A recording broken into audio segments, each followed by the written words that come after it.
Hello you beautiful people. In this video I want to talk about the endgame of Division 2, how it feels, is there stuff to do, how many different activities can you do to progress and get better gear, how's the loot system, is there enough loot, and so on. We're gonna specifically talk about endgame, everything that happens after you hit level 30. Let's not waste time and jump right into it. After hitting max level, which is 30, you unlock World Tier 1 and Gear Score. Some activities will require certain gear score to be able to do them. Each piece of loot that now drops will have a specific gear score on it. The higher each item is, the higher your overall score will be.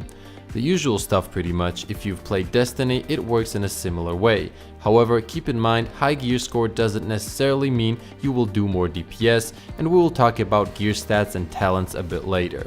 After doing specific missions and getting enough gear score, you will unlock the Stronghold. After you complete it, you will move on to the next world tier.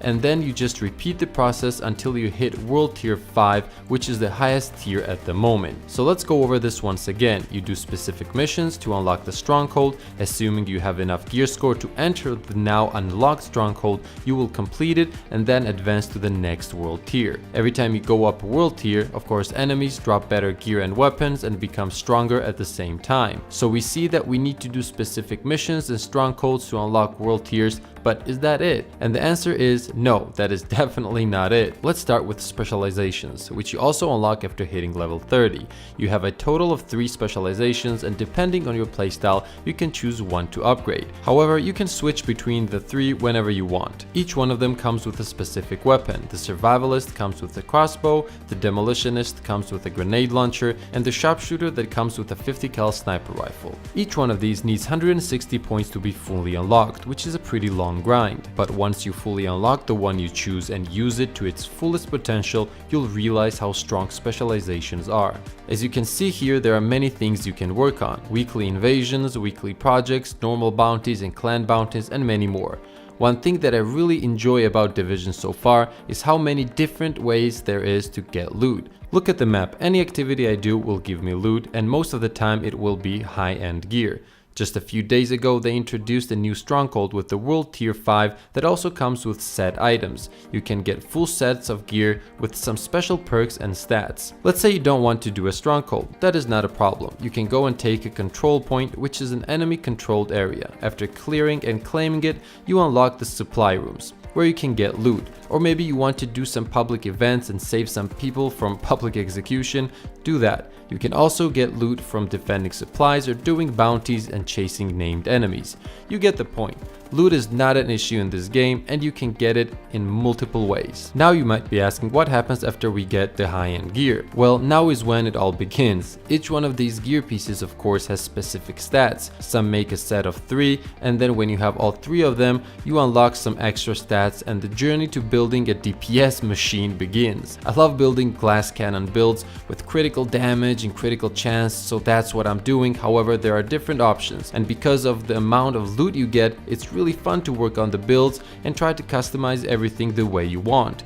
Each gear piece also has special talents. For example, this one is called Berserk. It gives your weapon 10% more weapon damage for every 10% of armor depleted. You can try to synergize these talents with weapon talents, which gives us even more options when it comes to making builds. Of course, there will always be some builds that are stronger than others, but chasing those perfect rolls on gear is a lot of fun nevertheless. Now let's take some time and talk about crafting in the game. Not only is it useful to increase your gear score after you get to the end game, but it is also helpful if you're looking for a specific talent that you still haven't got on an armor piece or a weapon. You also have the recalibration station, which gives you the ability to swap stats or talents from one armor piece to another, and same with weapons. Which brings us to materials, another thing that gives us a reason to do missions, strongholds, projects, and other activities, or simply just run around the city and collect them, because you need a lot of them for all the recalibration and crafting. There are also a few ways to grind these materials, and some of course better than others.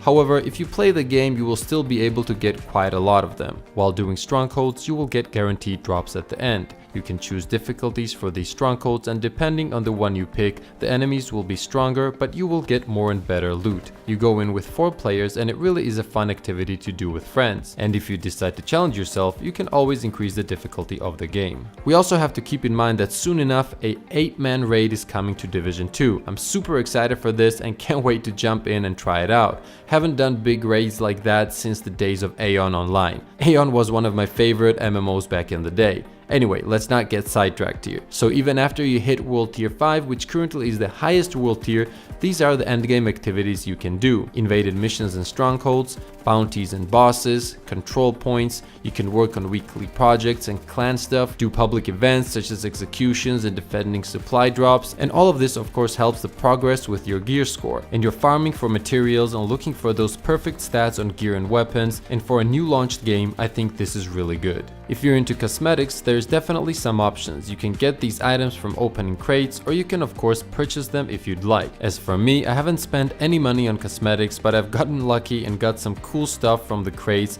that I've received by playing the game. And I also got quite a few weapon skins from killing enemies, which is always nice because who doesn't like to customize characters and look cool. When it comes to matchmaking, I have never had an issue with it for any missions or strongholds. Usually it takes just a few seconds and I can jump in. Now don't forget PvP guys, not only is there matchmade PvP, but you also have Dark Zone, which is a PvP PvE area, a great place to farm materials and get some of the best loot in the game. You have specific sellers in the DZ that sell different kinds of items, and more importantly, you have a separate leveling system for DZ, which is also another goal to reach. And that's about it. In my opinion, Division 2 Endgame is really nice, so if you're thinking about it, it's definitely worth a try. I hope you enjoyed the video. I thank you guys for all the support. You have no idea how much it means to me. I'll be bringing you more and more content in the future. Thank you once again, and as always, have a crazy beautiful day.